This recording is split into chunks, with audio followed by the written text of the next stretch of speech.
अब ठीक होंगे, खैरियत से होंगे। तैयब बलोच आपकी खिदमत में फिर से हाजिर है। जी, आज जो हम डिस्कस कर रहे हैं वो पाकिस्तान के कौमी मंजरनामे से मुतल्लिक है और आज दो इशू पे जो है हम गुफ्तगू करेंगे। एक तो ये कि supreme court procedure and practice bill जो है उससे मुतल्लिक जो मामला है वो कल सुप्रीम कोर्ट में ज़ेर समाअत आएगा। तकरीबन 11:30 बजे चीफ जस्टिस उमर अता बंदियाल की सरबराही में सुप्रीम कोर्ट का 8 रुकनी लार्जर बेंच जो है वो इस मामले की समाअत करेगा। ऑलरेडी सुप्रीम कोर्ट की ने जो है वो इस बिल को जो है वो उड़ा के रख दिया। ताहम अब इस हवाले से जितनी भी दरख्वास्तें आई हैं उन तमाम दरख्वास्तों को जो है नंबर भी लगा दिए गए हैं। पहले एक दरख्वास्त आई थी, अब 3 डिफरेंट दरख्वास्तें आई हैं, उनको भी नंबर लगा के इस मामले को जो है वो कल के लिए फ़िक्स कर दिया गया है। तो इस पर भी हम डिस्कस करेंगे, लेकिन इसके साथ साथ एक और अहम इशू है और वो इशू बरह रास्त सियासत से जुड़ा हुआ है। जैसा कि आपको इल्म है कि पाकिस्तान तहरीक इंसाफ और कौमी इत्तेहादी कौमी हुकूमत में जो इत्तेहादी जमातें हैं उन सब के जो है मिलकर वो टेबल टॉक्स चल रही हैं, मुज़ाकरात चल रही हैं, सियासी बैठकें हो रही हैं। तो कल बरोज़ मंगल जो है वो आखिरी दिन बताया जा रहा है, यानी कि कल सारी सूरत हाल क्लियर हो जाएगी, क्योंकि सुप्रीम कोर्ट ने जो है वो वाज़े तौर के ऊपर इनको अहकामात दिए थे कि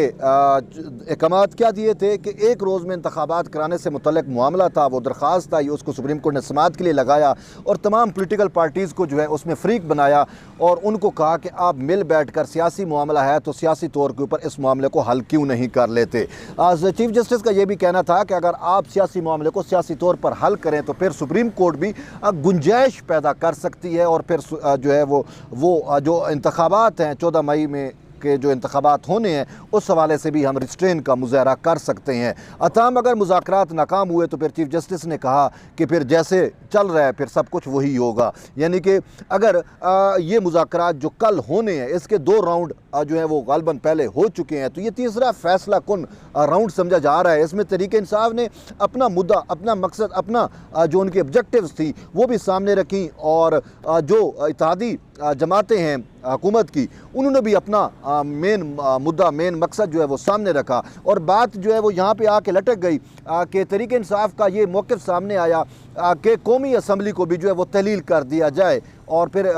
एक साथ जो है इंतखाबात कराए जाएँ तो तब हम राज़ी हैं, लेकिन असम्बली की तहलील का उन्होंने कहा था मई में असम्बली तहलील कर दी जाए। तो इस पर जो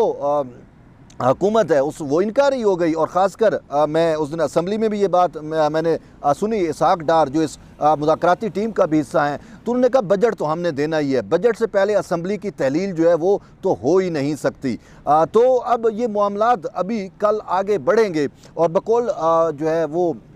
शाह महमूद कुरैशी जो PTI की जानिब से मुज़ाकराती टीम को लीड कर रहे हैं उनका ये कहना था कि मस्बत हमें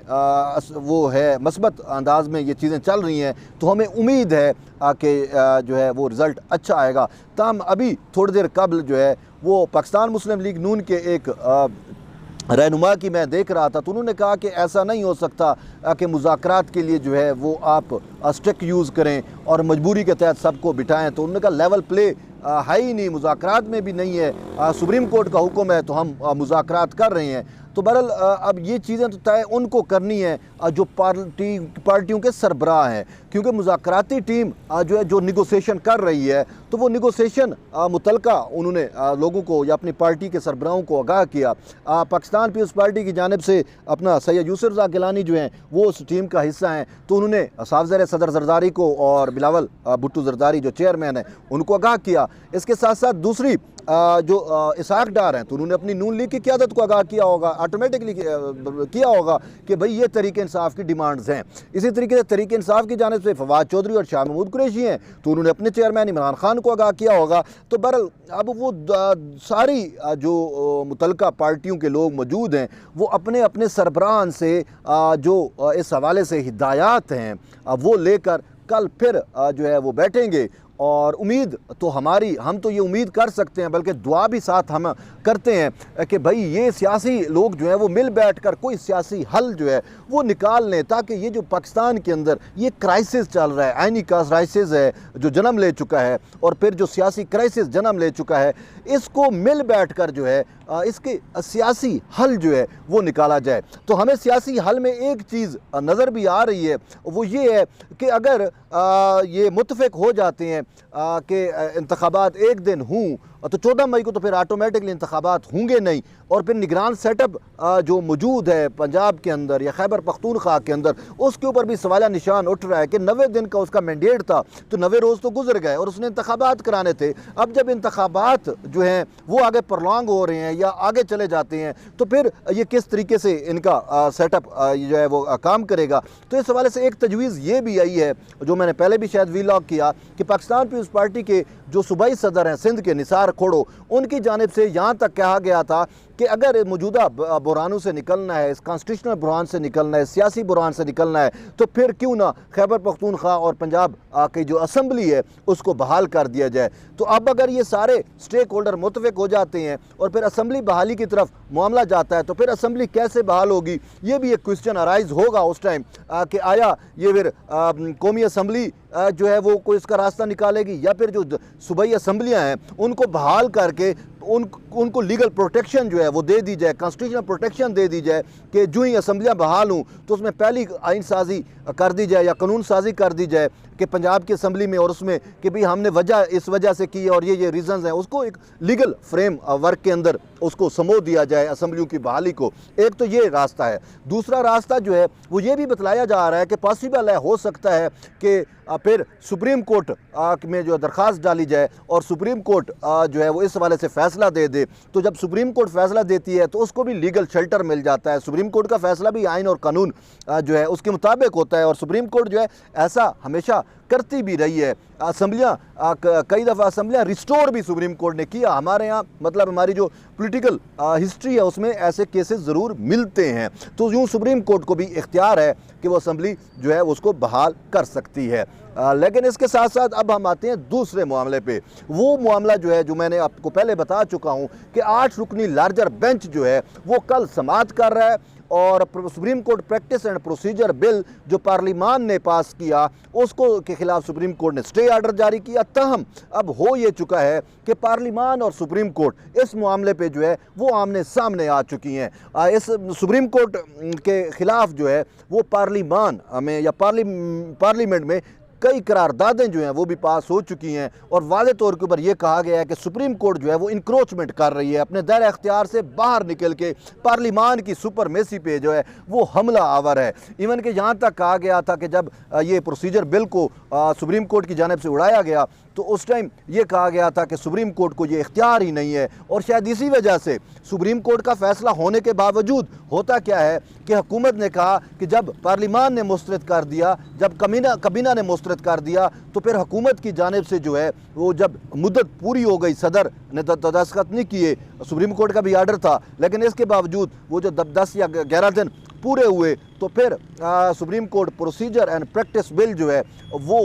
गज़ट नोटिफिकेशन उसका इशू कर दिया गया, और अब वो पार्लिमान की नज़र में जो है जब उसका नोटिफिकेशन हो गया तो वो कानून बन गया। लेकिन अब सुप्रीम कोर्ट इसको कानून नहीं मान रही, वो कहते भाई हमने तो पहले उड़ा के रख दिया। तो यूँ ये मामला जो है इंतहाई अहम है, और फिर इस बिल के अंदर जो है वो चीफ जस्टिस ऑफ पाकिस्तान के जो इख्तियारात हैं उन इख्तियारात को जो है वो तकसीम कर दिया गया है। सुप्रीम कोर्ट के जो 2 सीनियर जज हैं, जो 2 सीनियर जज होते हैं, और उनमें तकसीम कर दिया गया है कि चीफ जस्टिस अपने तौर के ऊपर आज खुद नोटिस नहीं ले सकते, और फिर अपने तौर के ऊपर आज खुद नोटिस से मुतल्लिक बेंच नहीं बना सकते। फिर इसका एक और जो है वो एक और चीज़ भी इसके साथ टेल कर दी गई, वो थी नज़रसानी दरख्वास्त पे बेंच की तश्कील का मामला। तो ये सारी चीज़ें जो हैं वो इख्तियारात सुप्रीम कोर्ट के चीफ जस्टिस का था, और बिलावल भुट्टो जरदारी हूँ या ख़ुद सुप्रीम कोर्ट के जजेज़ हूँ, वो भी जो इंडिपेंडेंट जजेज़ हैं वो भी इस हवाले से कह चुके हैं कि चीफ जस्टिस उमर अता बंदियाल जो हैं वो उन्होंने आमरीत नाफिज की हुई है, मुतलकुल अनानियत नाफिज की हुई है अपनी सुप्रीम कोर्ट के अंदर। और इस हवाले से तो एक जज जस्टिस मंसूर अली शाह का आर्डर भी है कि supreme chief justice Umar Ata Bandial ने जो है वो 1 मैन शो